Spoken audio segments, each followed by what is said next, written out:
झालेला आहे मित्रांनो. खरं सांगू क्रंच पण तुम्ही बघू शकता आणि यामध्ये एक एक इन्ग्रेडियंट्स जे आहेत ते खरंच लाजवाब टेस्ट आहे याची. तर मी म्हणेन तुम्हाला नक्कीच तुम्ही ट्राय करा. छान अशी रेसिपी आहे आणि जर तुम्हाला रेसिपी आवडली असेल तर लाईक शेअर सबस्क्राईब करायला विसरू नका. नमस्कार मंडळी. आज आपण जे रेसिपी बनवणार आहोत ना ते अशी आहे की एक छोटी छोटी भूक आहे आपल्याला संध्याकाळची वगैरे त्यासाठी पण बेस्ट आहे. आणि जेव्हा मुलं जर असे आपले हॉस्टेलला वगैरे राहतात तर त्यांच्यासाठी हे द्यायला सुद्धा बेस्ट ऑप्शन आहे. किंवा मग आपण पण प्रवासामध्ये वगैरे कुठे जातो आहे तरीसुद्धा ही रेसिपी आपल्यासाठी तितकीच महत्त्वपूर्ण आहे. तर नक्कीच तुम्ही ट्राय करा आणि कशी वाटली तर नक्कीच माझ्यासोबत तुम्ही आपला एक्सपिरियन्स शेअर करा कमेंट्समध्ये. आणि माझे व्हिडिओ जर तुम्हाला आवडत असेल तर लाईक शेअर करायला विसरू नका आणि चॅनलवर नवीन असाल तर चॅनल सबस्क्राईब करा. तर चला आपण जाऊ रेसिपीला सुरुवात करूया. तर सर्वात आधी आपल्याला एक कढई ठेवायची आहे. कढईमध्ये पाणी टाकायचं आहे. तर पाणी किती घ्यायचं आहे, जसं रवाच्या प्रमाणात आपल्याला पाणी घ्यायचं आहे. जसं 1 वाटी रवा आहे तर तुम्हाला 1.5 वाटी इथे पाणी घ्यावं लागेल. तर इथे रवा कधी कधी जुना असतो तर पाणी जास्त ऑब्झर्व करतो म्हणून पाणीचं प्रमाण जास्त ठेवायचं आहे. त्यानंतर इथे तेल टाकायचं आहे आणि चवीनुसार मीठ टाकायचं आहे. आणि पाण्याला बॉईल आला की लगेच इथे थोडा सांबार टाकायचा आहे आणि त्यानंतर इथे रवा टाकायचा. तर रवा हळूहळू टाकायचा, एकदम टाकायचा नाही. एकदम टाकला तर काय होणार की गुठल्या बनणार आणि गुठल्या जर बनल्या तर त्या तोडायला थोडा त्रास होईल. म्हणून थोडं हळूहळू त्याला टाकायचं आणि हळूहळू चम्मचने असं सारखं कंटिन्यू चालवत राहायचं आहे. गुठल्या बनवून देता येत ना, म्हणजे गुठल्या बिलकुल बनवू द्यायच्या नाही आहे. गुठल्या जर एकदाच्या बनल्या तर त्या कशा मग शेव जेव्हा आपण बारीक याच्यातून पाडतो तेव्हा खूप कठीण होतो, शेव पडत नाही. म्हणून थोडी हे काळजी घ्यायची आहे. हे आहे महत्त्वाची टिप्स. तर त्यानंतर काय करायचं आहे की हळूहळू आपल्याला गॅस एकदम स्लो ठेवायचा आहे, एकदम स्लो ठेवायचा आहे. आणि त्यानंतर याला छान असं चम्मचने हलवत राहायचं. जसं हे शिजतं पाणी ऑब्झर्व करतं तसं हे कढईला सोडायला सुरुवात होतं. तर बघा या प्रकारे. आणि आता हे कढईला पूर्णपणे सोडून झालेलं आहे. तर म्हणजे आपला रवा हे झालेला आहे, ऑब्झर्व पूर्ण पाणी केलेलं आहे. त्यानंतर काय करायचं आहे की याला एका परातमध्ये काढून घ्यायचं आहे. तर बघू शकता कुठेही कढईला चिपकलेलं नाही. हा थोडा याची कढई होती, ॲल्युमिनियमची कढई होती म्हणून तेवढं लागलं. जर तुम्ही नॉनस्टिकी घेतली तर हे बिलकुल तेवढं लागणार नाही. तर ह्याला काय करायचं, थोडं थंड करून घ्यायचं आहे, पसरवून घ्यायचं आहे. आणि त्यानंतर काय करायचं, इथे तांदळाचं पीठ टाकायचं. तर मी 1 छोटा वाटीवरून तांदळाचं पीठ टाकलेलं आहे. तांदळाचं पीठ काय करणार आहे इथं काम काय याचं की जसं इथे याला बाइंडिंगचं पण काम करेल आणि दुसरी गोष्ट हे क्रंची बनवायला मदत करेल. खूप छान असं क्रंची बनतात. आणि हो एक सांगते, महत्त्वाची टिप्स सांगते तुम्हाला, ट्रिक सांगते की इथे आपल्याला एकही थेंब पाणी वापरायची गरज नाही आहे.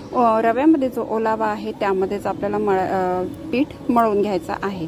त्यानंतर असा छान डो तयार करायचा आणि याला एक साईडने ठेवून द्यायचं आहे. तोपर्यंत काय करायचं, तर कढईमध्ये तेल ठेवायचं आहे तापाला.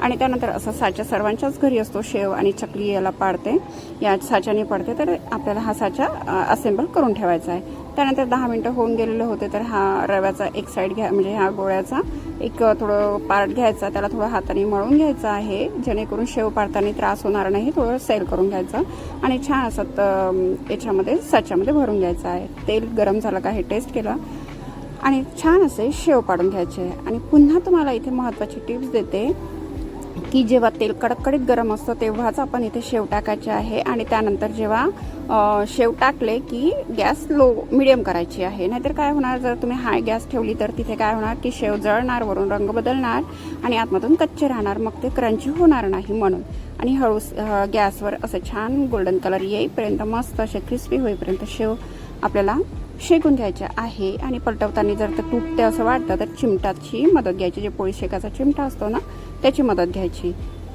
तर बघू शकता या प्रकारे आपले दुसरा फेरसुद्धा काढून झालेला आहे. आणि कसं आहे, तेलामध्ये टाकल्यानंतर हे थोडे मऊ होतं पण जसजसं हे शिजते तसे हे क्रिस्पी होतात. तर बघा या म्हणजे असा रंग होईपर्यंत छान आपल्याला पूर्ण शेव तळून घ्यायचे आहे. आणि त्यानंतर काय करायचे, इथे आपण 1 वाटी शेंगदाणे घेतलेले आहे. शेंगदाणेसुद्धा छान असे क्रिस्पी होईपर्यंत आपल्याला तळून घ्यायचे आहे. यामध्ये वेगवेगळे आपण जे इन्ग्रेडियंट्स वापरणार आहोत ते मी एक तुम्हाला दाखवते आहे. तर आपले शेंगदाणे भाजून झाले म्हणजे तळून झालेले आहे. त्यानंतर काय करायचे, जाड पोहे जे असते ना आपण पोह्यासाठी वापरतो, तर्री पोहा करण्यासाठी वापरतो, तो पोहे घ्यायचे आहेत. ते सुद्धा आपल्याला छान भाजून घ्यायचे आहे. आणि हे सगळे जे जिन्नस आपण भाजून घेतो आहे, इन्ग्रेडियंट्स भाजून घेतो आहे, तेव्हा गॅस आपल्याला मीडियम ठेवायची आहे. एकदम हाय नाही किंवा एकदम स्लो नाही असं नाही ठेवायचं. त्यानंतर काय घ्यायचं, मिरची घ्यायची आहे. मिरची तुम्ही तुमच्या आवडीनुसार घ्या, कमी तिखट जास्त असेल तर मी इथे 4 ते 5 मिरची घेतली आणि त्याला लांब लांब छान कापून घेतलेले आहे. त्यानंतर ते तळून झालं की इथे टाकायचं आहे लगेचच छान कढीपत्ता. कढीपत्ता असा भरपूर टाका, खूप छान असा फ्लेवर येतो कढीपत्त्याचा. ते सुद्धा तळून घ्यायचं आहे. ते तळून झालं की लगेचच टाका इथे बादाम तुम्हाला आवडीनुसार जेवढा टाकायचा तुम्ही टाकू शकता. तर मी इथे थोडंच काही 10 ते 12 असे पीस टाकून घेतलेले आहे बादामचे. त्यालासुद्धा छान क्रंची होईपर्यंत तळून काढून घ्यायचे आहे. तर बघू शकता किती छान असा रंग आलेला आहे.